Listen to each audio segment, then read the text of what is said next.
Hello everyone and welcome back to study with Sunil Jindal. तो Punjab and Haryana high court ने stenographer grade 3 for the subordinate court of Punjab का जो exam हुआ था उसका रिजल्ट जो है इशू कर दिया है। एक बार फटाफट से देख लेते हैं क्योंकि इसमें जो स्टेशन है पोस्टिंग का वो भी साथ में मेंशन कर दिया गया है। तो फटाफट से एक बार हम लोग उनकी ऑफिशियल वेबसाइट की तरफ चलते हैं और रिजल्ट देखते हैं। तो as we all know, Punjab में जितनी भी या हरियाणा की जितनी भी सबऑर्डिनेट कोर्ट्स हैं उनका exam Punjab and high court conduct करवाती है थ्रू SSSC बोर्ड। ठीक है, society for centralise recruitment of staff in subordinate court. तो एडवर्टीजमेंट नंबर 34S का जो रिजल्ट है ये पंजाब के सबऑर्डिनेट कोर्ट के लिए है और साथ में जितने भी लिस्ट में नाम मेंशन किए गए हैं सबको 8 जून को दिए गए स्टेशन के ऊपर जाना है। लाइक फॉर एग्जांपल, जैसे सीरियल नंबर 1 पे shorthand test roll number है 1884, candidate name is Ridham Rawat. तो जो स्टेशन अलॉट हुआ है वो SAS नगर हुआ है, इनके मोहाली का स्टेशन जो है इनको मिला है। तो इनको 8 तारीख को इस स्टेशन के ऊपर प्रेजेंट होना है, जो भी उनका फर्दर अपॉइंटमेंट लेटर इशू होगा और ज्वाइनिंग के प्रोसेस जो है शुरू होएगा। तो हम लोग रिजल्ट तो देख ही रहे हैं जो कि 28 पेज का है, लेकिन साथ में जो एंड पेज पे काफ़ी ज़्यादा पॉइंट मेंशन किए हैं वो देखने बहुत ही ज़्यादा ज़रूरी है हमारे लिए। जैसे मैं स्क्रॉल डाउन कर रहा हूँ तो आपको डिफरेंट डिफरेंट नेम देखने को मिल रहे हैं कैंडिडेट के और लास्ट में पोस्टिंग स्टेशन देखने को मिल रहा है। लेकिन अगर हम बिल्कुल एंड में चले जाते हैं शीट के तो यहाँ पे कुछ पॉइंट्स लिखे हुए हैं like this.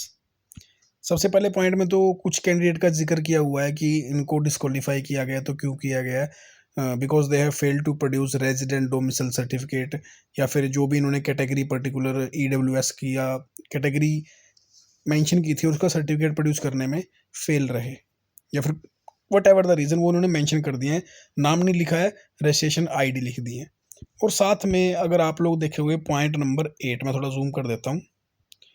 The appointment of recommended candidate will be subjected to submission of original document and verification of genuineness of their document relating to education qualification, age, category, resident, etc.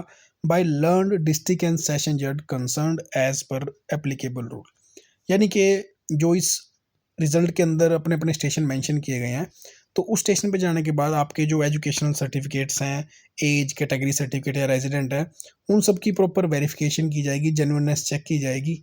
In case कोई fraud पाया जाता है तो उसकी joining cancel कर दी जाएगी, otherwise जैसे ही genuineness check करी जाएगी तो आपकी जो पोस्ट है वो पक्की रहेगी।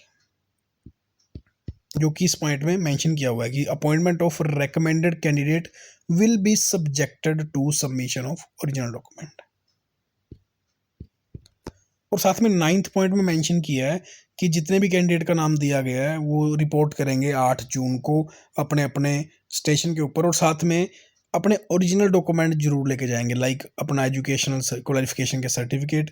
लाइक मान लो कुछ स्टूडेंट ने प्रोविजनल डिग्री दी होगी या फाइनल सेमेस्टर की मार्कशीट दी होगी बट डिग्री नहीं सबमिट करवाई होगी, तो वो डिग्री लेकर भी, और साथ में उसके अलावा जितने अदर एजुकेशनल क्वालिफिकेशन सर्टिफिकेट हैं वो, अगर एज का आपने बेनिफिट लिया एज का प्रूफ, कैटेगरी का बेनिफिट लिया कैटेगरी प्रूफ, और रेजिडेंट प्रूफ, तो आपको वो सब ओरिजिनल में लेके जाने हैं अपने कंसर्न्ड ऑफिस के अंदर। तो मैनी कॉन्ग्रेचुलेशन टू दोज जिनका सिलेक्शन हुआ है। अगर आप लोगों की इससे रिगार्डिंग कोई क्वेरी है तो आप लोग कमेंट सेक्शन में लिख सकते हैं। आई विल डेफिनेटली ट्राई कि आप लोगों की कन्फ्यूज़न दूर करूँ। Thank you so much.